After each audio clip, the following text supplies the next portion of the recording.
રાજકોટના સાંઢિયા પુલના લોકાર્પણ પહેલા વધુ એક વિઘ્ન આવ્યું। નવનિર્મિત ઓવરબ્રિજમાં વરસાદી પાણીના નિકાલની વ્યવસ્થાનો અભાવ જોવા મળ્યો। પુલમાંથી પાણીના નિકાલ માટેની વ્યવસ્થા કોન્ટ્રાક્ટર ભૂલી ગયાનો ખુલાસો। વરસાદી પાણીના નિકાલ માટે પાઇપલાઇન નાખવાની જ કોન્ટ્રાક્ટર ભૂલી ગયો। ઇજનેરોએ પણ તપાસ દરમિયાન લોલમલોલ લીલી ઝંડી આપી દીધી। હવે પાણીના નિકાલ માટે પાઇપલાઇન નાખવા કવાયત શરૂ કરવામાં આવી છે। હવે પાઇપલાઇન નાખવા માટે લોકાર્પણના કાર્યક્રમમાં ફેરફારની પણ શક્યતા છે। નવનિયુક્ત મેયર ડોક્ટર નેહલ શુક્લની મુલાકાતમાં આ ખામી સામે આવી। ઓવરબ્રિજની ખામીઓ તાત્કાલિક દૂર કરવા અધિકારીને મેયરે આદેશ કર્યો છે। આ વિશે વધુ જાણકારી મેળવી અમારા સંવાદદાતા પરાક્રમસિંહ આપણી સાથે લાઈવ જોડાયા છે। પરાક્રમસિંહ, સાંઢિયા પુલની અંદર આપણને જે અત્યારે વ્યવસ્થાનો અભાવ જોવા મળી રહ્યો છે, આટલી મોટી ખામી કેવી રીતે?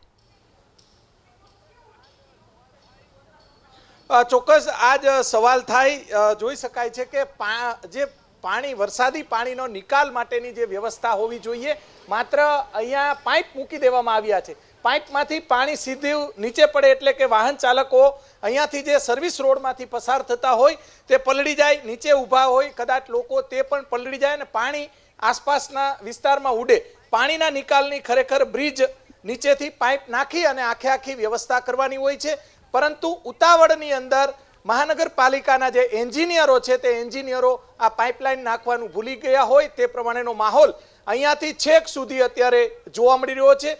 નવનિયુક્ત મેયર ડોક્ટર નેહલ શુક્લ છે તે અત્યારે જે 2 દિવસ પહેલા તેમને જે મુલાકાત લીધી હતી, આ મુલાકાત દરમિયાન અનેક ખામીઓ બ્રિજની અંદર સામે આવી હતી। એબીપી અસ્મિતા સમક્ષ તેમને વાત કરી હતી કે જે ખામીઓ છે તે દૂર કરવામાં આવશે, બાદમાં જ જે બ્રિજનું લોકાર્પણ કરવામાં આવશે। બ્રિજ આમ તો ઉપરની તરફ તૈયાર થઈ ગયો છે, પરંતુ અમુક ખામીઓના કારણે હજી પણ રાજકોટવાસીઓને જે ભોમેશ્વર ફાટક અને અન્ય જગ્યાઓથી ટ્રાફિકનો સામનો કરવો પડી રહ્યો છે। મહાનગરપાલિકાના અધિકારીઓ ઉપરાંત જે એન્જિનિયરો છે તેમને આ ધ્યાન રાખવાની જરૂરિયાત છે, કેમ કે બ્રિજની ઉપરથી વરસાદી માહોલ હોય, પાણી નીચે પડે અને નીચે લોકો અહીંયાથી નીકળતા હોય। પાઇપલાઇન નાખવું બહુ મોટી વાત નથી। કોન્ટ્રાક્ટર છે તેની પાસે પણ સોકોઝ નોટિસ આપી અને ખુલાસો માંગવાની જરૂરિયાત છે। મેયર છે તેમના દ્વારા એન્જિનિયરો સાથે વાત કરવામાં આવી હતી અને આવી જે ખામીઓ છે તે ખામીઓ દૂર કરવા માટેની વ્યવસ્થાઓ કરવામાં આવી હતી।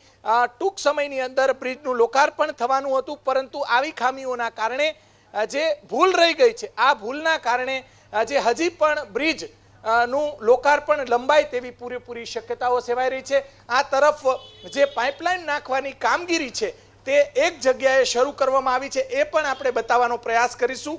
ડોક્ટર નેહલ શુક્લ છે તેમના દ્વારા બ્રિજની ઉપર પણ જે નાની મોટી ખામીઓ છે તે દૂર કરવા માટે જણાવવામાં આવ્યું છે। રાજકોટનો મહત્વનો ગણાતો છેલ્લા 15 વર્ષથી આ બ્રિજ બજેટની અંદર સમાવેશ કરવામાં આવતો હતો। સૌથી વધારે ટ્રાફિક રાજકોટ જામનગર ને જોડતો અને અલગ અલગ સોસાયટીને જોડતો આ મહત્વપૂર્ણ બ્રિજ માનવામાં આવે છે। સૌથી વધારે ટ્રાફિક આ વિસ્તારની અંદર હોય છે।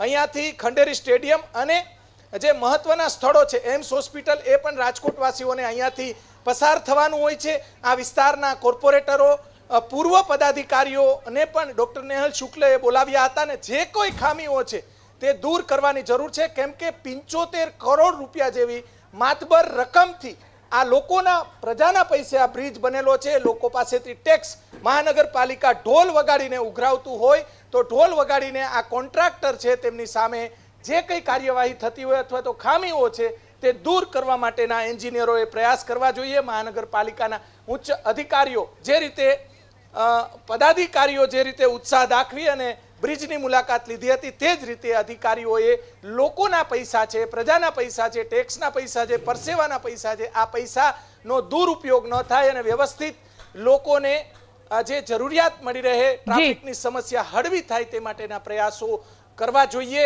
એન્જિનિયરો છે તેમને પણ જવાબ આપવો જોઈએ અને કોન્ટ્રાક્ટર છે તેમની પાસે અધિકારીઓએ જવાબ માંગવો જોઈએ।